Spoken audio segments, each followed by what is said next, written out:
Hello everyone. As you can see, I'm a little bit overdressed for the forest this morning. That's because my wildlife wanderings is taking me to a very different venue this morning.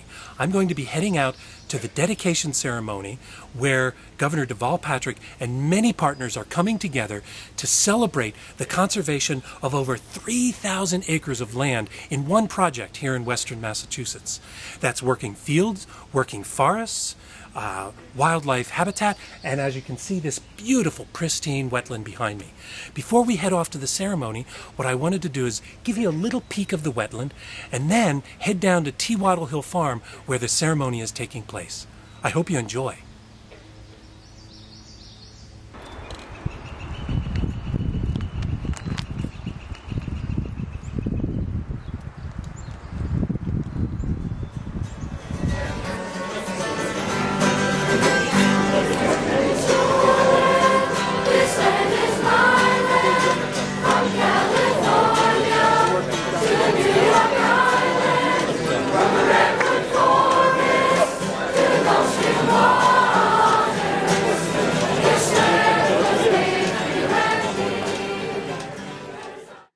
Brushy Mountain, located in Leverett and Shutesbury, Massachusetts, was dedicated today as the Paul C. Jones Working Forest, with over 5 square miles of contiguous forest and farmland preserved forever. It's the largest conservation restriction on private land in Massachusetts. Let's listen to the partners who made this incredible conservation project happen. Good morning, everyone. Thank you to the Secretary for the very kind introduction and basically for giving my remarks so I can keep this even shorter. I want to thank you, Mr. Secretary, for your service and all of the members of the team from Energy and Environmental Affairs who were here. I want to acknowledge Cinda and her whole family for the generosity of this partnership. The members of the legislature who were here, the congressman who was here, and all of our neighbors. We are here because of these young people who sang so beautifully today, because of Sam, because of Miles and Spencer, a young man I met just a minute ago, because we have to begin to bring not just into our government but into our lives this notion that each of us in our time is supposed to do what we can to leave things better for those who come before us and those who come behind us. That we have to be about bearing our generational responsibility. We are grateful for the tremendous amount of collaboration that went into conserving and dedicating this forest. We thank the Obama administration and the U.S. Forest Service for $5 million in funding from the Forest Legacy Program, the largest forest legacy grant ever awarded here in the Commonwealth of Massachusetts. We thank you as well to the Open Space Institute, the Kohlberg Foundation, the Doris Duke Charitable Foundation for your generous financial support. The partnership between the Department of Fish and Game, W.D. Coles, the Kestrel Land Trust, and the Franklin Land Trust were also vital to the success of this complex land conservation initiative. The protection of this forest ensures conservation of our natural beauty for this generation and the next. It does reflect our generational responsibility. And I hope that for generations to come, this preservation will remind us of the responsibility each of us have in our own life and our own times to do and live by this example. Thank you so much for having me. There's no question the benefits that these landscapes provide. It helps us to deal with the invasives. It helps provide that essential wildlife habitat. It provides the clean water that we all rely on every day. And these forested landscapes also clean our air for us every day. In addition to that, it's the recreational opportunities. And also all the economic activity that comes along with that. For us to be able to maintain these forested landscapes, we need to continue to manage that. And so today, this is titled the Paul C. Jones Working Forest. And it's working in a way to continue to provide all those benefits I just mentioned. But it'll also provide economic activity because it will take management for us to be able to maintain and restore these forests, to be able to maintain the benefits that they produce. These lands will continue to be managed. And so it's not just the jobs that are produced from the restoration work that will need to occur from time to time to be able to maintain the forest health. But the economic activities from the recreation that'll come from this. The economic activities that'll just come from tourism, from people wanting to come here to be able to enjoy this. And not to mention the benefits it provides for everyone that gets to live in this incredible place. Just your quality of life. I cannot thank the family enough. You know, Cinda, it's nice to see you again. For the Jones family, for the Coles family, but not only for what you're doing, but also for Sam and the rest of the kids at your age. Secretary, we've had a long working relationship, and I can think of nothing better than moving toward the end of my time in the Congress with this one before us here today. I see, as I look around, virtually everybody who's anybody in the environmental protection field here in the Pioneer Valley is here, and some from beyond that direction, as well we should be here. This is a jewel in the crown of our environmental protection in this area. My dad's legacy, conservation at this amazing scale, it's the entire mountain range you see behind you, was made possible by our family for hundreds of years managing economically viable working forests. And more shocking than our cutting trees, the conservation of the mountain range was also made possible because we developed elsewhere. Dad taught me and Evan there's a critical balance between conservation and development, and one enables the other. This parcel started with just a few acres in the mid-1860s, and our family had some economic success with forestry and were able to add to the acres, generated enough revenue to acquire thousands of more acres, and these are being conserved today. So the active forest management caused the conservation to happen. When my dad would sell a 1-acre house lot, frontage lot on our timberland, some neighbors would get upset about development. But he would use the proceeds to either pay the taxes on that open space, or he would buy 100 acres of timberland with the revenue. Then again, development helped conservation. When my dad built Riverside Park Apartments in North Amherst, and then a dozen subdivisions with clustered smart growth, again, families didn't build in rural areas. A&R lots, cluster subdivisions, and building in existing village centers enable this kind of conservation. You can't have one without the other. Since most of east of Worcester is already developed, Western Mass will have to retain up to 90% forested for the state to reach that 50% goal. So what happens when Yankee Candle or Lane Construction or the Lathrop Retirement Community wants to expand?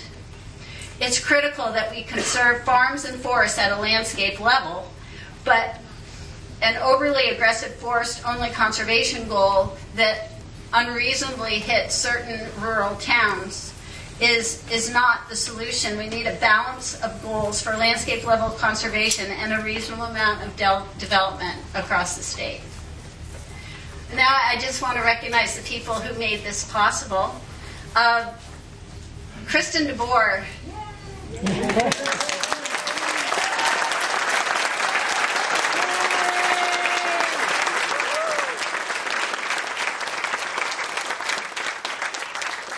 never did a CR, and Kristen came to my office and she pointed at brushing and she said, "I want that one." I said, "It's enormous. I've never done this before. Let's start small." And she said, "I want the big one." So that's why we're here. And Christy Edwards and Mary Griffin from Fish and Game have been awesome. Thank you. It's been a pleasure.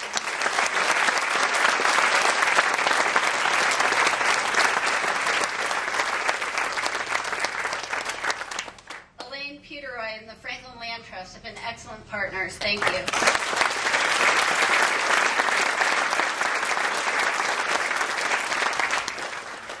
Shane Badge-Nosey, Cole's chief forester, and his predecessor, Gordon Boyce, who's here today, their exceptional sustainable forest management made Kristen want this mountain. So thank you. Hi everyone, it's so nice to see so many friends here, and it's such an incredible honor, a humbling honor, to follow the governor, the chief of the U.S. Forest Service, Secretary Sullivan, and President Cinda Jones of Coles. This moment in time and this place on the planet encompasses what the hopes and dreams of Kestrel Land Trust has for the Connecticut River Valley. It's the gathering of landowners, community members, board members, volunteers, philanthropists, public agencies. Those are the people that make conservation happen. And in this place that we see behind us, I want you all to look at the mountain for a second. And I also want you to look at the farm before you, because Gwen and Bill Mitchell offered to have this event here because they have the best view of the mountain in Leve. And we thank you for that. But this connection between farmland and woodlands, there are conservation lands that Rattlesnake Gutter Trust helped protect to our east, North Amherst, Cushman Brook Conservation Area. It's that network of public and private conserved lands that sustain the rural integrity and ecological integrity of the valley, and that's what Kestrel's hopes and dreams are about. Last week I attended an event where the U.S. Secretary of the Interior, Ken Salazar, shined a national spotlight on the Connecticut River Valley and its watershed by designating it our country's first national blueway through the AmeriCorps Great Outdoors Initiative. And it's rare moments like that one last week and this one today where the local land trust and all the people who live here realize that this place matters not only to us, but it matters to the human communities and the ecosystems that connect us across the country. This place has national significance as well as local significance. So it's the people who own the land that have the power to conserve them. Normally an area this size would be privately owned by dozens of landowners, and this area was owned by the single landowner, the Jones family. And these vast woods have persisted because of the care that family has put into their land. And it's not just here in Leverett, it's the hill towns of Pelham and Belchertown and Amherst. And it's that network of forests that we all love so much that we really entrust to the Coles family. And when the current generation and Cinda Jones took the helm, I feel like she brought a new level of vision and leadership to reach out to the conservation community, to collaborate to do voluntary conservation, which is what land trusts do. There's other ways to conserve land, but we do fair market value, voluntary conservation, and that worked for this family, and it works for a lot of landowners. And it was through Cinda's initiative and courage to take this step to preserve this land that this conservation restriction happened. I've been doing this work for a long, long time, many more years than I want to count, and I think I've worked with something like 500 landowners over the years in helping them to conserve their land. And there's no, both as APR program manager for many years and with the Franklin Land Trust, and there's no question in my mind that I'm going to step back at some point and look back on this project as being one of the pinnacles of my work and of all of our work. And it's for two reasons. One, it's obviously it's just the size of this beautiful mountain and its environmental significance. I would argue it almost has global significance when you look at it in the context of all the other conserved land, especially to the east of here with the Quabbin Reservoir, Harvard Forest holdings. I mean, it's really quite remarkable. But I think the other reason I'm going to think of this project in the days ahead a lot is the bigger than life personality of Cinda, and they're trying to figure out a way to describe her. She's sort of has a combination of unabashed libertarianism with a pugnacious conservation. Yes. And you can see that this morning in her comments. But I will tell you, there's nobody has a greater passion and love for their land than Cinda. And I think you all know that now. No one can ever question that again. And you and your family have left an amazing legacy for us and for generations to come. Really, thank you. Governor Patrick, when you came into office, you came with an amazing pledge to fund land conservation at historic levels. And you stood by that pledge through historically difficult financial times. I wish I could take you on an extended field trip around the state and just show you every property, farm, forest, scenic viewshed, park that has been conserved thanks to your commitment and your vision. I think only then could you really fully appreciate the incredible impact that your pledge has had on this beautiful state. Over the years, the land conservation movement in Massachusetts has been through good times and bad times as administrations have come and gone. Since we're in the throes of what is likely to be a very heated presidential campaign, I'm not going to mention when the last low time was. However, there's no question that you and your administration represents a high water mark. On behalf of the Mass Land Trust Coalition and land trusts across Massachusetts, thank you.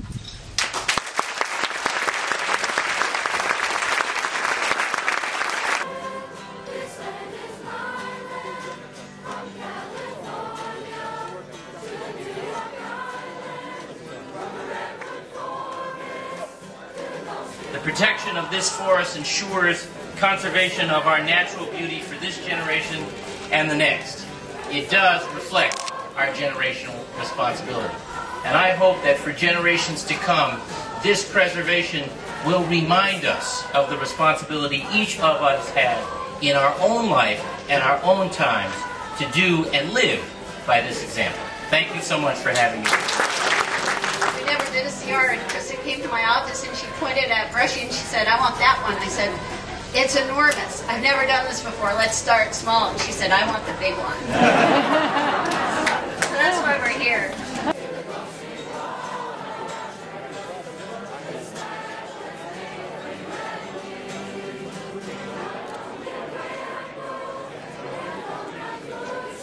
Because of this work, we know that this 3,486 acres will be protected forever, remain a forest forever, farmland forever, forest forever.